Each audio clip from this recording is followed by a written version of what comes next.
할렐루야. 오늘은 사도행전 3장입니다. 3장부터 나가도록 하겠습니다.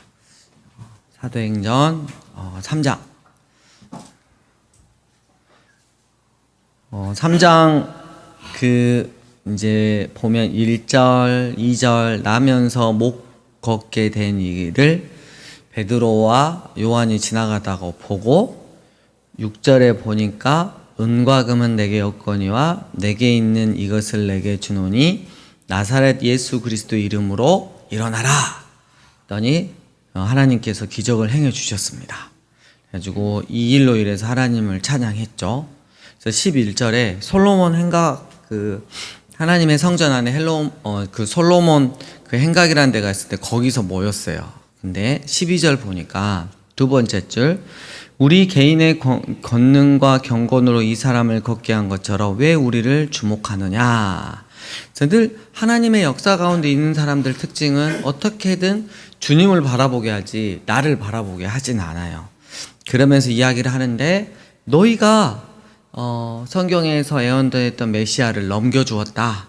그리고 15절 보니까 그 생명의 주님이신 예수님을 너희가 죽였다. 이것도 18절 다 모든 선지자의 입에서부터 이미 선포낸 바이다. 이렇게 하고 이제 너희에게 중요한 건 뭐냐면 19절 그러므로 너희가 회개하고 돌이켜 너희 죄 없이 함을 받아라. 이같이 하면 새롭게 되는 날이 주 앞에 이를 것이다 라고 회개의 메시지를 던졌고 많은 사람들이 주님께 돌아오는 베드로와 요한이 예수님 십자가에 못 박히시기 전에 그런 겁쟁이들이었는데 이제는 확실히 부활하신 주님 그리고 하나님 보좌 우편으로 승천하신 그 주님 그리고 성령님을 힘입어서 이제 담대히 복음을 증거하고 있는 모습들을 우리가 볼 수 있습니다. 자, 4장 1절 보니까 두 번째 줄에 사두개인들이 나와요. 사두개인들은 부활이 있다 없다? 예, 없다. 그래서 부활이 있다라고 가르치는 걸 너무 싫어하는데 예수님의 부활을 증거하니까 굉장히 이제 기분이 나빴겠죠. 그래가지고 다 불러가지고 너희가 7절 무슨 권세와 누구의 이름으로 이 일을 행하였느냐? 베드로가 성령 충만해서 말합니다. 9절 만일 병자에게 행한 착한 일에 대하여 이 사람이 어떻게 구원을 받았느냐고 오늘 우리에게 질문한다면 너희와 모든 이스라엘 백성들은 알아라. 너희가 십자가에 못 박고 하나님이 죽은 자 가운데서 살리신 나사렛 예수 그리스도 이름으로 이 사람이 건강하게 되었다. 12절 함께 읽겠습니다. 시작. 다른 이로서는 구원을 받을 수 없나니 천하 사람 중에 구원을 받을 만한 다른 이름을 우리에게 주신 일이 없음이라 하였더라. 그래가지고 이 대책이 없어요. 그냥 완전히 예수님 복음을 너무 담대하게 전하기 때문에 그래서 18절에 경고했습니다. 도무지 예수 이름으로 말하지도 말고 가르치지도 말라. 그러더니 베드로와 요한이 거기서 멈추지 않고 생각을 해봐라. 하나님 앞에서 너희 말을 듣는 것이 옳을 것인지 하나님의 말씀을 듣는 것이 옳은가 너희가 판단해봐라. 우리는 보고 들은 것을 말하지 아니할 수 없다라고 아주 담대하게 복음을 전하는 이런 모습이 있었습니다. 아까 오전에 복음 전하는 것 때문에 하나님의 의를 막 선포하는 것 때문에 예화가 있었잖아요. 그중 이제 제 딸 중에 한 명이 교회를 옮기겠다고 저를 협박해서 여기서 정중하게 사과를 드립니다. 그리고 그 엄마가 전화한 게 아니라 찾아왔었다고 정정해달라고 해서 정정했습니다. 이제 교회를 안 나가도 될 것 같습니다. 분명히 사과했습니다. 예화를 미리미리 허락을 받고 예화를 쓰라고 일이 있었어요. 자, 5장 이렇게까지 할 줄은 몰랐을 것입니다. 자, 아나니아와 삽비라가 있었어요. 초대 공동체는 아주 특이하게 물건을 서로 통용을 했어요. 그래서 여기에서 주안점을 두고 이제 쉽게 말하면 공산주의가 많이 나왔는데 탐욕에 찌들은 죄에 찌들은 인간이 이거를 실현할 수는 없어요. 말이 안 되는 거예요. 공산주의는 결국은 모든 사람이 평등하게 있을 수 없어요. 그건 천국에서 가능한 거예요. 죄 있는 상태에서는 절대 안 되는 거예요. 근데 초대교회는 굉장히 좀 특수한 상황이었죠. 그래서 나중에 이제 흘러가면 그렇지 않지만 초대교회 공동체에서만큼은 서로의 것들을 서로 나눠주고 같이 통용을 했다는 거죠. 그 중에 이제 막 너도 나도 헌금을 많이 했고 은혜가 있으니까 했는데, 아나니아 사피라도 안 해도 됐는데 그 기류에 딸려서 자기들도 자기 의를 좀 내고 싶어서 밭을 팔아가지고 드리려고 했더니 마음이 좀 흔들렸어요. 그래서 얼마를 감추고 얼마를 드렸어. 근데 그러니까 밭을 팔아도 일부만 드릴 수 있어요. 예. 근데 속인 게 이제 문제가 되는 거. 하나님과 성령님을, 그리고 교회 공동체를 속인 거죠. 이게 전부냐라고 물어봤을 때 전부인데요 라고 아무렇지도 않게 초대교회 공동체, 성령님이 폭발적으로 역사하시는 그 공동체가 안에 아주 개념 없이 거짓말을 했다는 것 자체. 그래서 아나니아와 사피라가 하나님께 이렇게 심판을 받는 그런 초대교회 공동체의 모습을 우리가 이렇게 볼 수 있고요. 또 사도들이 여러 가지 기적을 많이 일으켰습니다. 너무 믿음이 충만해가지고 그래서 16절 보면 예루살렘 부근에 수많은 사람들도 모여 병든 사람과 더러운 귀신에게 괴로움 받는 사람을 데리고 와서 다 나음을 얻으니라. 대제사장과 그와 함께 있는 사람, 즉 사두개인의 당파가 다 마음에 뭐가 가득했다? 이게 문제이게 그러죠. 그럼 우리가 그 적당한 질투라 그럴까요? 우리가 순간 누가 뭘 잘하고 나한테 없는 것이 그 사람한테 있으면 순간 올라올 수는 있어요. 하지만 제일 좋은 거는 그래 네가 나보다 이 부분에 낫다 하고 인정해버리는 게 되게 편하잖아요.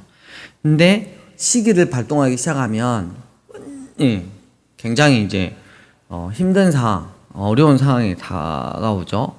시기가 가득해서 일어나서 사도들을 다 잡아다 옥에다 가두었어요.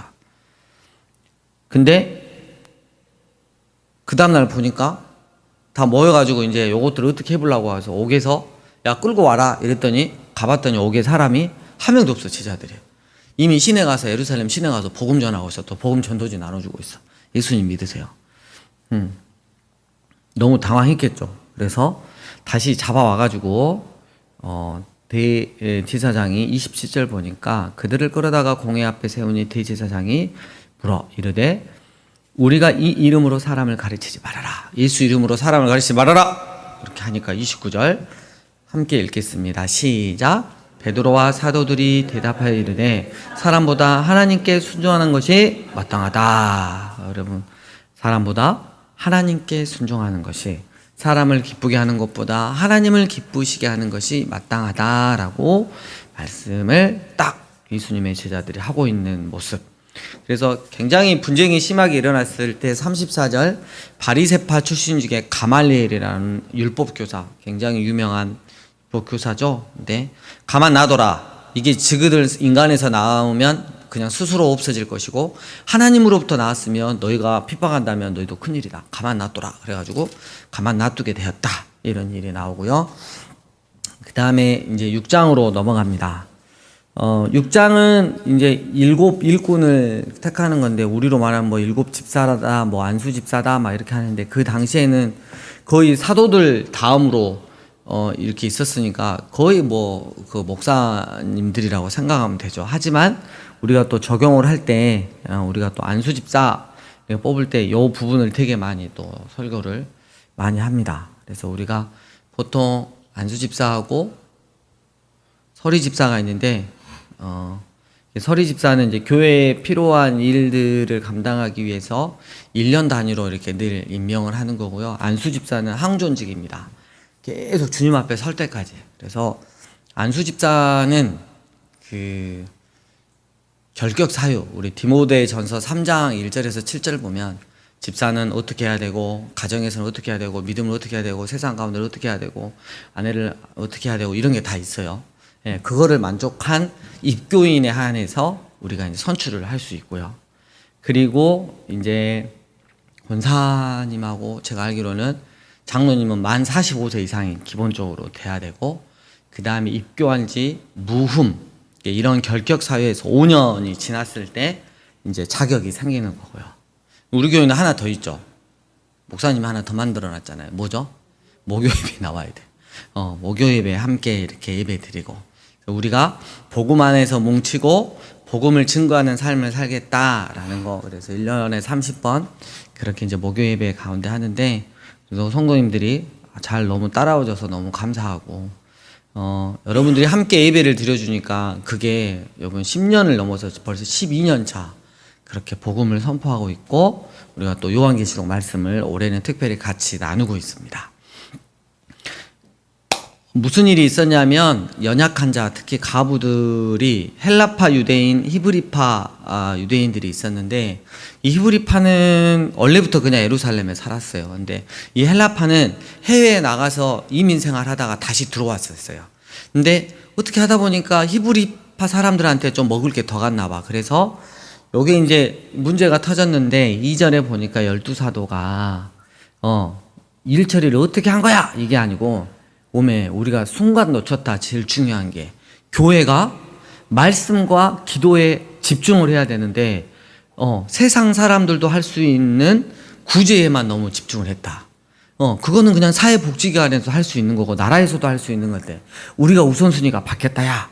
이러면서 회개를 딱 하면서 3절, 형제들아 너희 가운데 성령과 지혜가 충만하여 칭찬받는 사람 7을 택해라. 그리고 이렇게 교회 구제나 교회 운영에 관한 건 그 사람들한테 맡기고, 4절, 우리는 오로지 기도하는 일과 말씀 사역에 힘쓰리라. 그러면서 7 집사를 뽑았다는 이야기가 이렇게 나오고, 7절에 그러므로 말미암아 하나님의 말씀이 점점 왕성하여 예루살렘에 있는 제자의 수가 심히 더 많아지고 허다한 제사장의 무리도 이도에 복종하게 되었다라고 말씀이 있습니다. 그래서 여러분이 알고 계셔야 되는 것 중에 하나가, 그러면 안수 집사는 무슨 일을 하느냐? 주로 교회의 회계 파트를 맡아요. 그리고 교회에 필요한 시설이나 운영에 관한 걸 맡고, 장로님은 뭘 하느냐? 그러니까 이제 저도 원래 장로에 속해요. 말씀을 가르치는 장로, 특별히 목사라 그러는데, 말씀 사역과 전체 목양하는 데 집중을 한다면, 장로님은 교회에서 뒷짐지고 이렇게 계시는 게 아니고 주로 신방을 다니세요. 성도들의 그런 것들을 다 살펴보고, 그것들을 목사님한테 무슨 일이 있으면 이야기해가지고 같이 기도를 하고 같이 더 신방을 가고, 이런 역할이에요. 그래서 교회의 그런 겉으로 드러나는 그런 운영에 관한 거는 안수 집사님들, 그리고 또 권사님들은 또 기도와 우리가 보면 아시다시피 또 필요한 부분이 있죠. 엄마 같은 역할, 교회의 엄마 같은 역할을 감당하고. 근데 요즘에 이제 보면 목사도 조금, 목사님들도 그렇지만 장로님들이 각을 꼭 세워요. 대립각을. 절대 목사님 밑으로 들어가면 우리 끝나는 거다. 아주 동등한 당돌하고, 목사님 뭐 하면 같이 해버려야 된다. 이런 것들이 장로님 위에서 그 선임 장로님들이 그걸 가르치고, 목사님들은 또 선임 목사님들이 절대 꿀려서는 안 된다. 이상한 걸 가르치고 있어. 교회가 그게 아니잖아요. 각자 맡은 일이 따로 있고, 그래서 목사는 말씀을 잘 연구하고 말씀을 가르치고 말씀을 어떻게 살아가는지를 보여주는 거고, 그리고 장로님은 교회 성도들이 어떻게 살아가는지를 다 보면서 신방을 이렇게 다니고, 그리고 또 안수 집사나 또 권사님들은 또 그렇게 하고, 믿음의 다음 세대는 열심히 그 가운데서 이쁘게 좀 자라가고, 그러면 너무 행복하겠죠. 교회 공동체의 모습은 그겁니다. 그리고 이제 8절 이하에 보면 누가 나오죠? 스데반이 나옵니다. 그래서 9절에 보면 자유민들의 회당이 있는데, 거기서 스데반은 뭘 돌려서 말할지를 몰랐어요. 직선타로. 그래서 하나님의 성전, 이 성전이 겉으로 이 건물로도 보이는 이 성전이 하나님의 임재 막 이렇게 하는데, 이제는 그 성전이 예수님으로 대체가 됐고 예수님을 믿는 그리스도인들로 대체가 됐다. 그래서 우리 가운데 하나님의 성전이 세워졌다. 이렇게 이야기를 했는데, 안 그래도 이제 스데반이 너무 똑똑하고 잘 나가고 보기 싫은데 딱 하나 잡은 거예요. 하나님의 성전을 모독했다는 이유로. 그래서 고발을 했어요. 그때 7장부터 스데반이 역사 설교를 쫙 합니다. 아브라함부터 해갖고 너무 멋있게 쫙 해요. 한번 읽어보시고, 쫙 이렇게 합니다. 하고 47절, 48절 쭉 하는데, 47절에 하나님의 집, 솔로몬이 성전 지었죠. 근데 그때 하나님이 이런 말씀을 하셨다. 48절. 지극히 높으신 이는 손으로 지은 곳에 계시지 아니하신다. 그러니까 돌려서 말한 거죠. 왜 건물에 집착하느냐 이렇게 이야기를 하는 거죠. 그리고 51절. 목이 곧고 마음과 귀에 할례를 받지 못한 사람들아, 너희도 너희 조상과 같이 항상 성령을 거스리고 바른 말을 하고 하나님의 메시지를 전하는 그 선지자들을 핍박하고 죽이지 않았느냐. 어쩌면 너희는 너희 조상하고 똑같이 닮아서 여전히 그러고 있고, 실제로 메시아이신 구원자이신 예수님이 오셨을 때 너희가 십자가에 못 박아 죽이지 않았느냐, 이런 이야기를 합니다. 53절. 너희는 천사가 전한 율법을 받고도 지키지 아니하였다. 이렇게 하니까 54절. 마음에 찔렸어요. 이를 갈았어. 그래서 돌로 어떻게 했어요? 돌을 던져서 죽였습니다. 그때 55절. 스데반이 성령 충만하여 하늘을 우러 주목하여 하나님의 영광과 및 예수님께서 하나님 우편에 서신 것을 보고, 보라 하늘이 열리고 인자가 하나님 우편에 서신 것을 본다. 더니 막 듣기 싫어 하면서 일제히 길을 막고 그에게 달라들어서 돌로 쳐 죽였습니다. 근데 그거를 누구 앞에다 갖다 놨다? 사울이라는 청년, 나중에 바울이 되죠. 그래서 주동자가 누구였다? 뒤에서 사울이었구나라는 걸 알 수 있죠. 59절. 그들이 돌로 스데반을 치니 스데반이 부르짖어 이르되 주 예수여 내 영혼을 받으시옵소서 하고 무릎을 꿇고 크게 불러 이르되 주여 이 죄를 그들에게 돌리지 마옵소서, 이 말을 하고 자니라. 스데반은 예수님이 마지막 때 그 십자가에서 하신 말씀하고 동일한 말씀. 그들에게 죄를 돌리지 마시고 그들 용서해 주시고, 그들은 아직 뭔지를 몰라서 그럽니다. 나중에 때가 되면 꼭 복음을 받게 해주세요 라는 뉘앙스로 말을 하고 자게 됩니다. 자, 사울은 8장.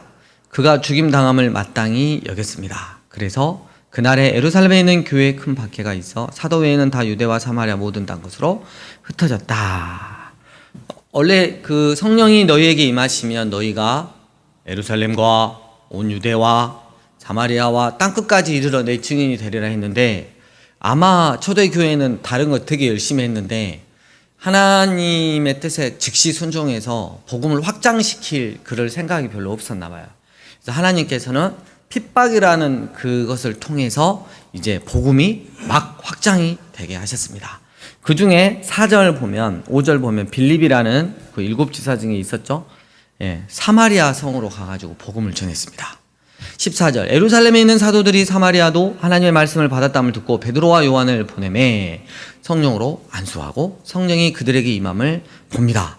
또한 그 26절 빌립이 또 에티오피아 국고를 맡은 그 네시에게 또 복음을 전하는 모습이 쫙 있고요. 자, 이제 9장으로 갑니다. 9장. 여러분, 날씨가 이제 이렇게 바람이 좀 시원한가요?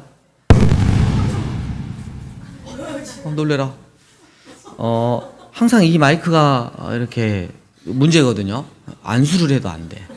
막 이렇게 해도 안 되는데, 일단, 잠이, 잠 깨라고, 우리에게. 아이고, 저도 놀랐습니다. 살짝 됐는데. 9장. 박동 집사님도 굉장히 놀란 것 같습니다.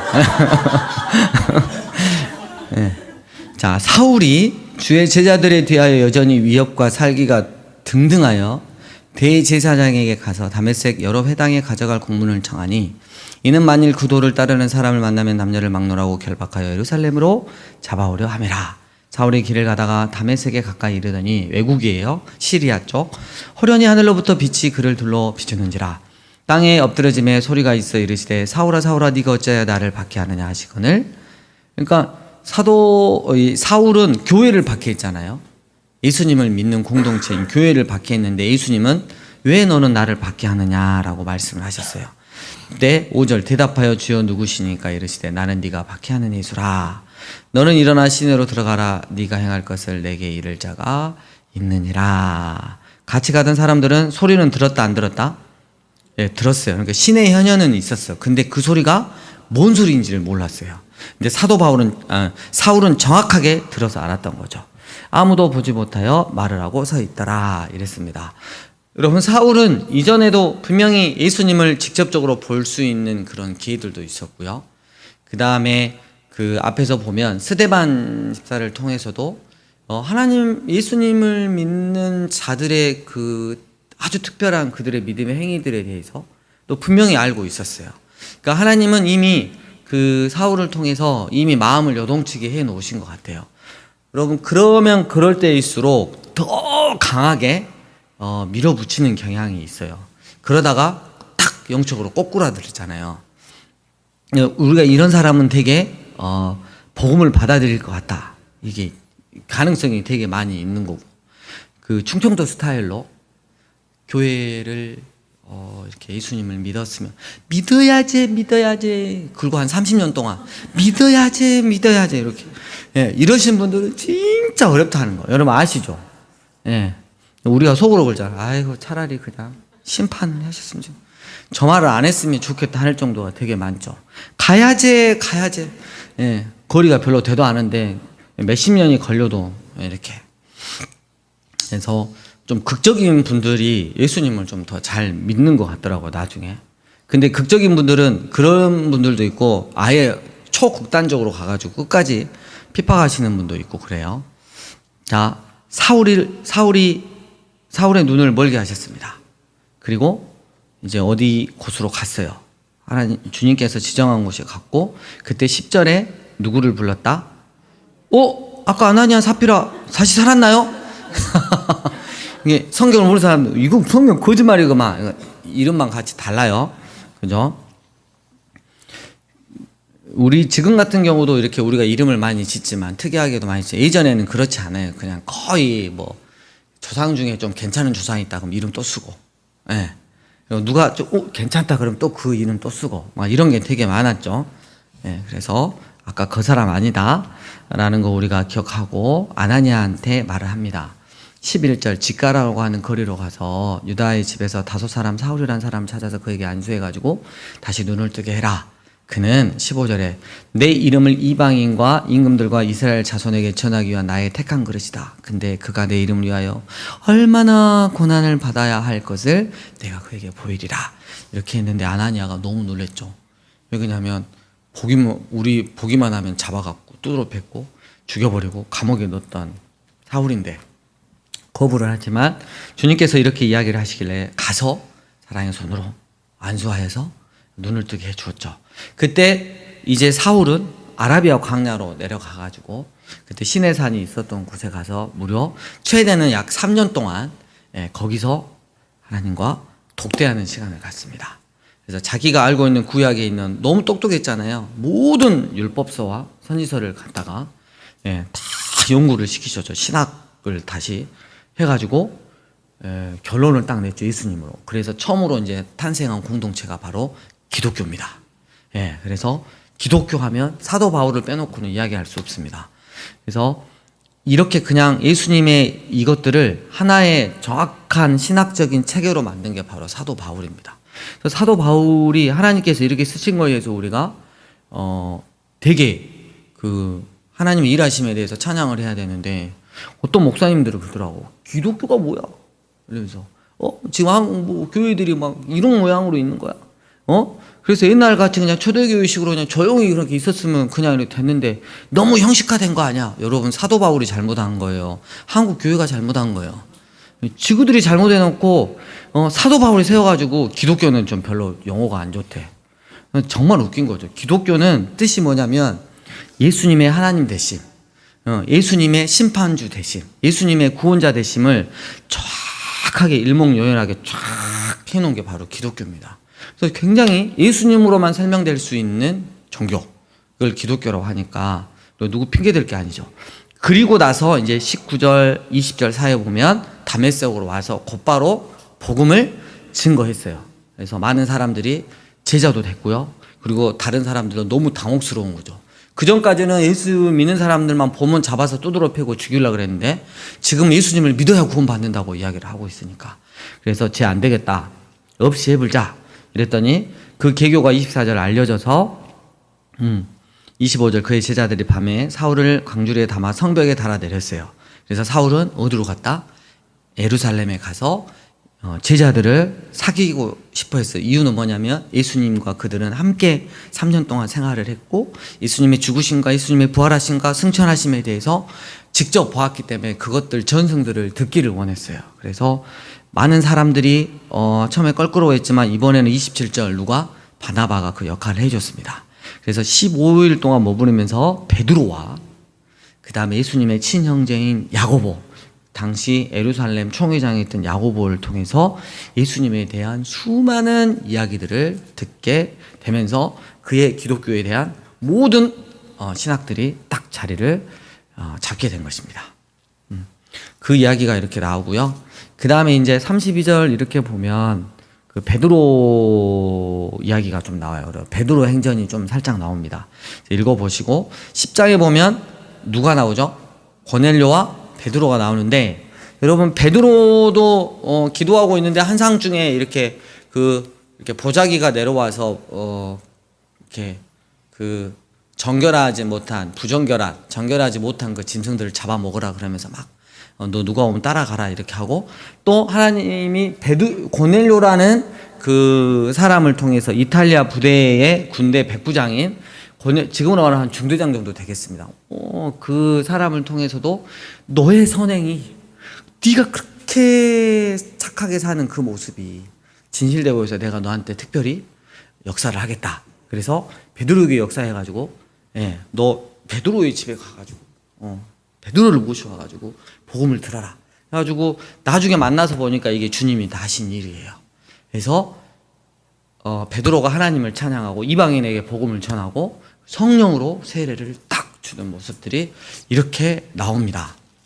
여기서 이제 10장까지 끝났는데 우리가 좀 적용하고 싶은 게 뭐냐면 우리는 늘 있잖아요. 내 모습 이대로 못났고 죄 가운데 있고 막 이래도 주님의 은혜로 날 찾아와 주시고 날 은혜로 덮어주시고 그래서 회복되길 원하고 막 이러잖아요. 근데 가끔은 우리가 고넬료 같은 모습도 보였으면 좋겠어. 하나님 앞에서 신실한 삶, 경건한 삶, 선한 삶.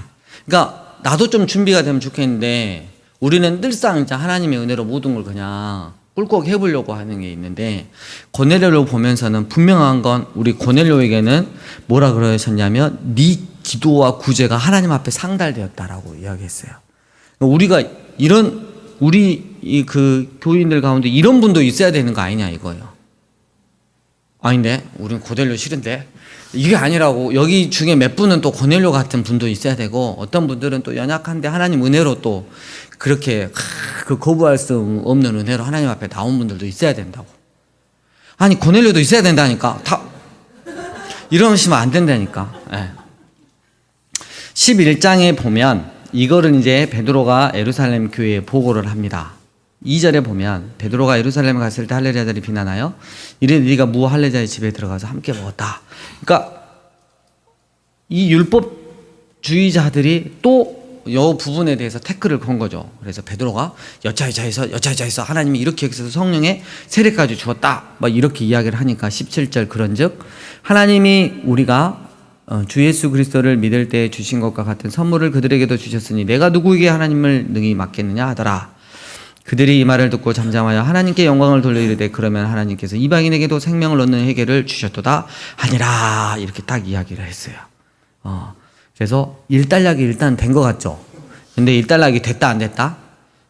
안 됐어요. 왜냐하면 마음속에 계속 이 율법주의자들이 갖고 있어서 할례주의자들이 나중에 어떻게 해요?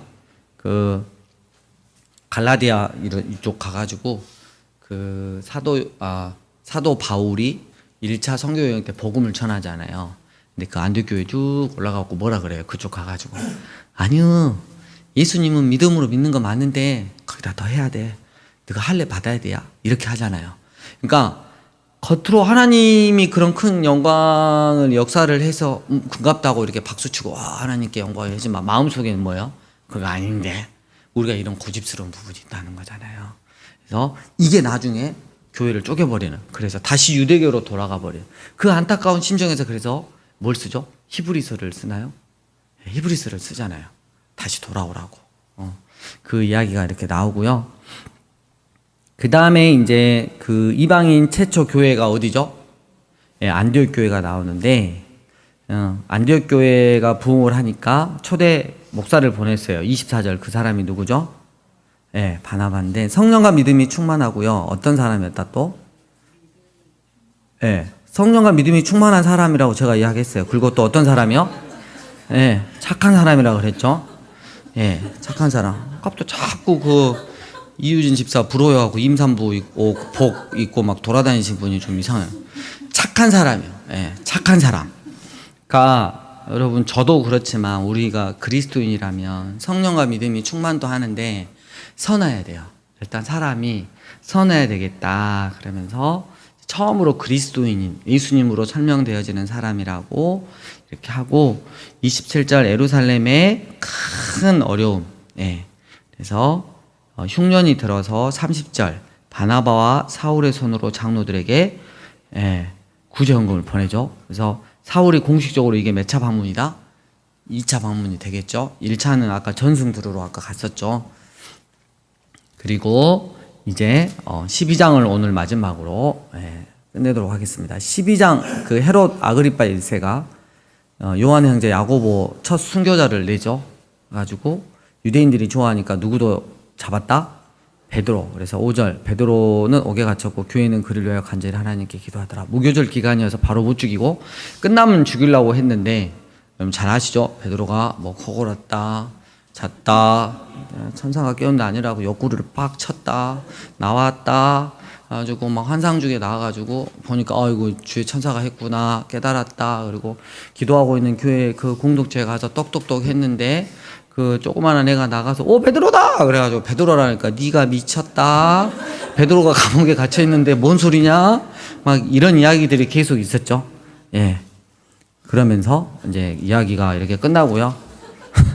그 다음에 20절 헤롯 그 아그리파 1세가 굉장히 그 잘난 척을 많이 했어요. 두로와 시돈 사람들이 거기에서 나는 그 식량을 먹기 때문에 진짜 기분이 안 좋았지만 헤롯 그 아그리파 1세한테 당신은 정말 신이다 막 이렇게 했을 때 헤롯 아그리파 1세가 맞다 내가 신이다 이러니까 하나님 보시기에 굉장히 싸가지가 없어서 23절 헤롯이 영광을 하나님께 돌리지 아니하므로 주의 사자가 고치니 벌레에게 먹혀 죽으니라.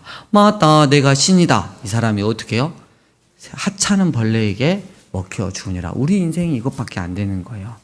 그래서 하나님의 말씀은 흥하여 더하더라 라고 하면서 이제 1차 세계 전도여행 전까지 이렇게 끝났습니다. 예, 주님 가르쳐 주신 기도로 마치겠습니다.